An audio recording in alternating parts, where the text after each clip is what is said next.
how to adjust frame in CapCut PC. And okay guys, here in your computer, okay, go to CapCut application.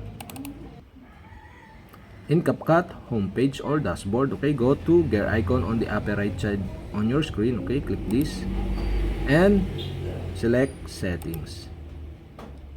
And settings on top menu, okay, go to edit. Here in edit, you can see here the frame on the top.